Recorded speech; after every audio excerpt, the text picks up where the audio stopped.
I'm in Miami right now, and yesterday evening I left my hotel in Bal Harbor to go downtown to go to dinner, and it was about a 20-minute drive. So I had an Uber driver, and his name was Jose, I think Jose Antonio, and such a lovely man. And because we had 20 minutes, we are talking nonstop. You know, he's telling me where he's lived. He had lived in DC for a couple of years. But mainly, he had most of his time has been spent in Miami. But originally, he is from Nicaragua. And we just had the best conversation, just sharing little things about each other's lives. You know how it can be with Uber drivers. And then we reached the restaurant, my destination. I'm getting out of the car, and I noticed that he has this big Trump cup in his holder. And it was somewhat surprising. And surprising, one, because, I don't know, we just seem to have a lot of the same, views about a lot of things in our brief conversation. But it was more surprising because he is from Nicaragua and spoke very lovingly of his home country, his original home country. And it's something that has consistently confused me about Latinos who seem so incredibly loyal to Trump and MAGA. Even, you know, I get some people are Republicans. It's honestly, but let's not try to act like the two are the same, that MAGA is the same as being a Republican. It's a very different thing. And I understand, right, that maybe some people didn't believe Project 2025, or, you know, were not informed voters. But it seems as if right now, as they have seen the moves that Trump has made and his administration, that there would be some waking up that's going on, right?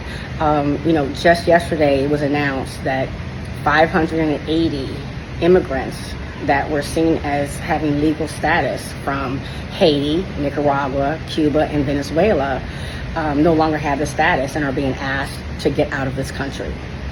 And so it would seem as if there is a connection, even if you are documented, even if, you know, you have lived here for 30, 40 years, there would still be this connection to your, you know, to your home country and to the inhabitants of that country.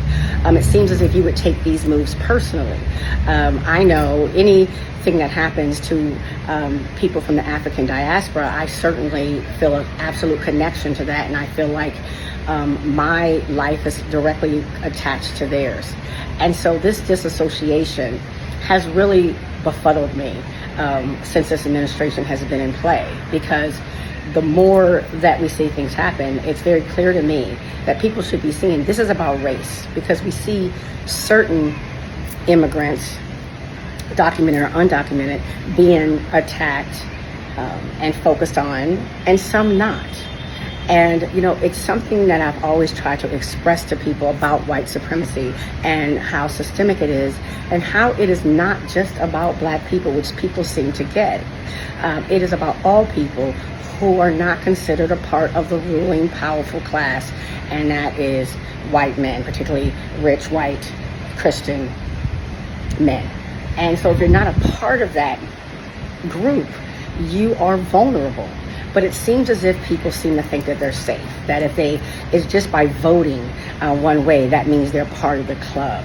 And it doesn't, you know, it really doesn't. It's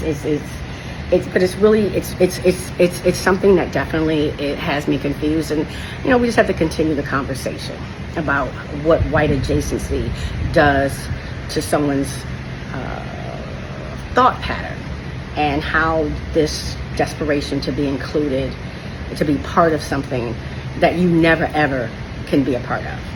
You weren't invited, it wasn't designed for you, and that's not going to change.